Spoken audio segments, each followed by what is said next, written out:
Space is hard to portray in movies. Everything sounds and feels different out there. So it's probably no surprise that space films show a lot of inaccurate stuff. I mean, they're great as creative representations. We're not here to tell you your favorite sci-fi flick isn't fun. But a few red flags make it clear that these are not factually rigorous documentary films. Here's Caitlin to explain what movies get wrong about space. Are you regularly told that you're being silly and pedantic when you point out gross violations of the laws of physics in movies because it's just a movie? Well, you're about to feel totally validated because we're about to get real silly and pedantic. Hollywood can be pretty negligent about physics and astronomy, even in really good movies, but there are a few specific misconceptions that pop up again and again. So let's set the record straight on a few of these once and for all. Also, spoilers ahoy! All movies mentioned are listed in the description, so check to make sure you don't want any of these movies spoiled before you keep watching. One of the really common areas where movies take some creative liberties with science is with asteroids and comets.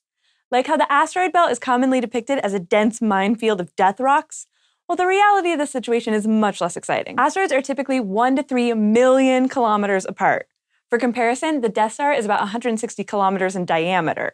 So you're gonna be pretty safe. And speaking of safety, if you were to ask a screenwriter how prepared we are to handle any impactor, they would probably say not at all, we are all doomed. In the cinematic masterpiece Armageddon, for instance, NASA detects an asteroid the size of Texas only 18 days before it's going to kill us all. Then they send out Bruce Willis and his ragtag team of oil rig roughnecks to blow the thing up. I don't know why Hollywood so vastly underestimates NASA's ability to detect potentially dangerous impactors, because NASA would definitely have known about Texas in space way in advance and had everything under control. NASA's Center for Near-Earth Object Studies is constantly scanning the sky for space rocks, trying to get too friendly with us. And they're pretty good at it. They keep track of thousands of objects and assess the likelihood of any of them impacting us. When they find an undiscovered near-Earth object, they calculate its orbit and its potential as a threat.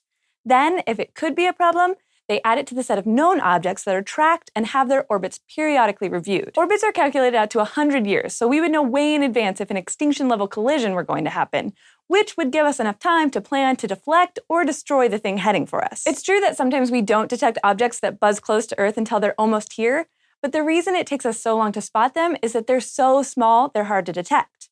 And since they're so small, they're not really much of a threat. Definitely not an extinction-level threat. But I could talk about all the good things and the bad things about Armageddon all day, so let's move on to black holes. In the Star Trek reboot, when Spock Prime and Nero are consumed by a black hole, it sends them back in time, whole and alive. But once you enter a black hole, you are not getting spat out at any point. You're getting spaghettified. Seriously, that's what astronomers call it. You start to get stretched and extruded like toothpaste through a tube, ripped down to your constituent atoms and subatomic particles. And then the particles that used to be you are stuck in there forever. There are all kinds of other problems with the way black holes are portrayed in that movie. Like, it should have been impossible for Nero to create a black hole in the center of the planet Vulcan.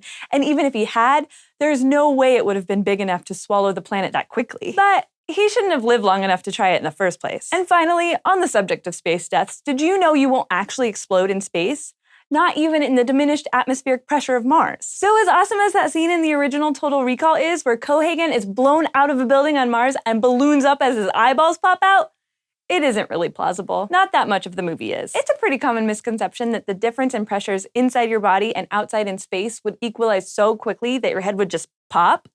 But actually, your body will keep everything in place. Kind of like a pair of Spanx. Your skin, muscles, and blood vessels have a lot of tension to them, and they've got all kinds of nice, springy proteins in them, like collagen and fibrillin. And their cumulative tension provides enough force to keep your blood from evaporating and your eyes from popping out. And your head definitely won't explode. So that scene in 2001: A Space Odyssey where Dave has to break into his own spaceship from outside is actually pretty accurate. His head doesn't blow up or anything, it's just really windy for a second as the air rushes out of the escape hatch. As long as you keep your exposure to a vacuum under 10 to 15 seconds, you'll be fine. You probably won't even lose consciousness. So that's just a tiny sampling of some of the terrible science we see in movies. But that doesn't mean you shouldn't watch them. Bad movies can still be super fun. Just don't believe everything you see. But these aren't the only things movies get wrong about space. You've probably seen at least one spaceship dogfight in a Star Wars film, complete with pew-pew blaster noises. But even given the existence of blasters, a space dogfight wouldn't sound like that because there's no sound in space. At least none that our ears could pick up. Here's why.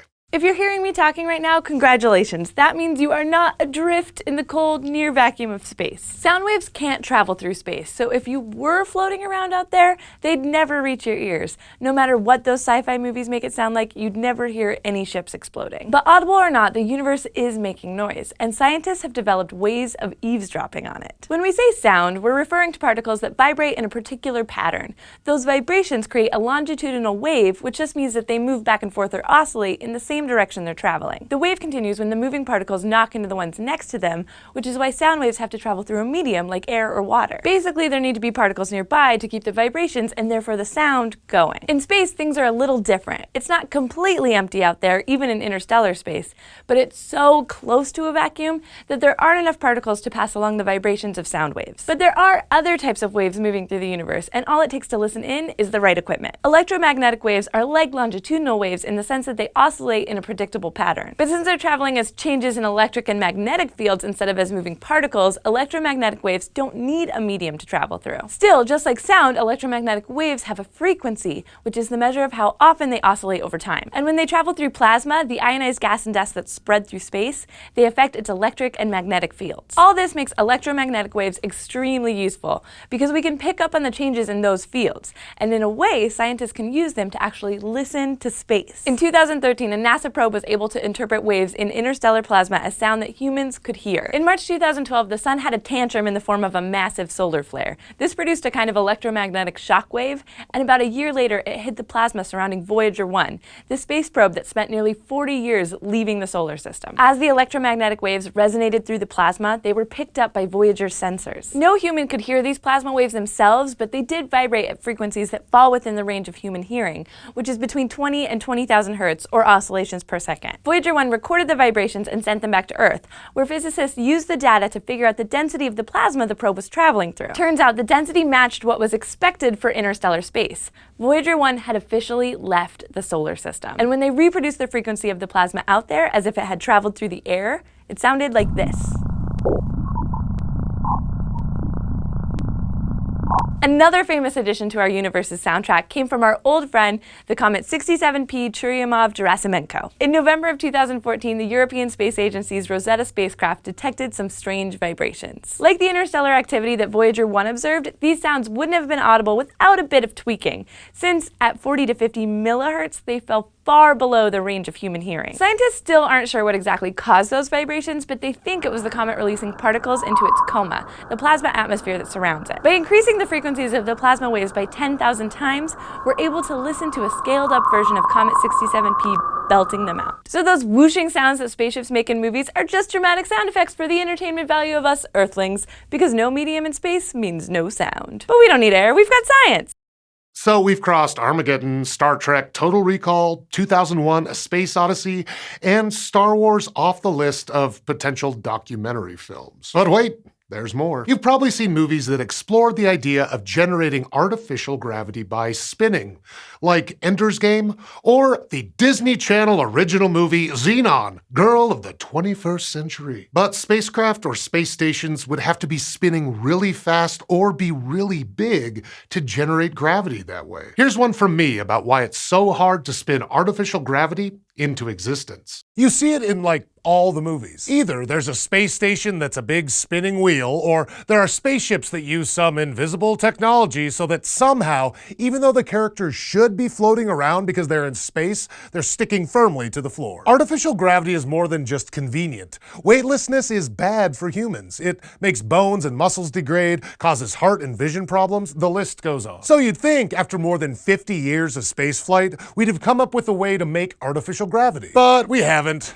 Because it's hard. The only practical way to make you feel like you're experiencing the full effects of gravity is by spinning. You've probably seen this effect at an amusement park. A ride spins really fast like a centrifuge, making you stick to the walls. That's because, as the ride spins, centripetal forces are constantly pushing the wall towards you. They're making you turn instead of just zoom off in a straight line. So, if you sent a disk into space and set it up carefully enough, you could make it so that the centripetal acceleration was 9.8 meters per second. seconds squared, the same as Earth's gravity. That might sound pretty simple, but it's really not. For one thing, the smaller your disk is, the faster you have to make it spin to achieve the same centripetal force.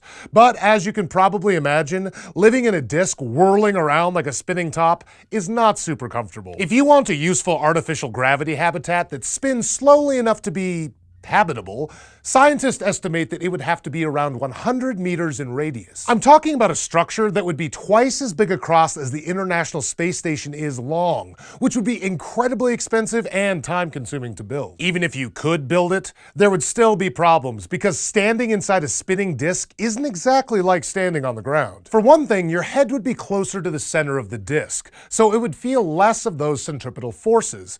It would be like your head was experiencing less gravity than your feet, and the human body didn't evolve to handle that kind of thing. Your heart, for instance, would have to work harder to make sure that all your blood was distributed properly and not spending extra time drifting around in your head. And if you bent down or even tilted your head to the side, you'd get super disoriented, because the fluids that fill the internal gyroscope of your inner ear would suddenly be swirling in a different direction, which makes me nauseous just thinking about it. Still, figuring out a way to safely simulate gravity would be useful, especially if we want to send humans on long-distance trips to places like Mars. So, researchers have been working on it for a long time. In 1966, astronauts on the Gemini 11 capsule actually tethered their craft to another ship, called the Agena Target Vehicle, and sent them spinning very slowly, like one rotation every 7 minutes, to see what would happen. Turns out, it was enough to simulate only 5/10,000ths of Earth's gravity, too small for the astronauts to even feel. Much more recently, a mission concept was proposed in 2011 called Nautilus X,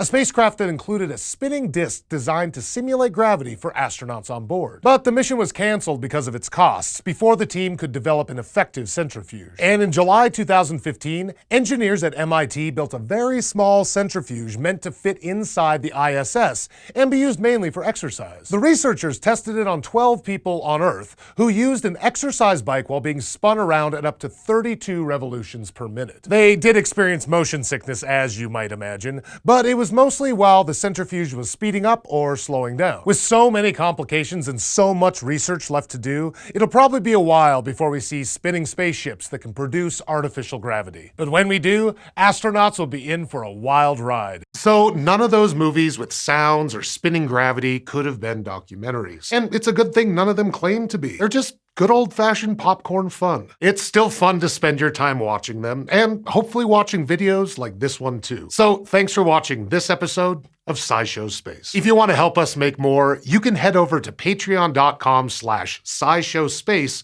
to learn how to support us. Our patrons make everything happen around here, and we don't know what we'd do without them.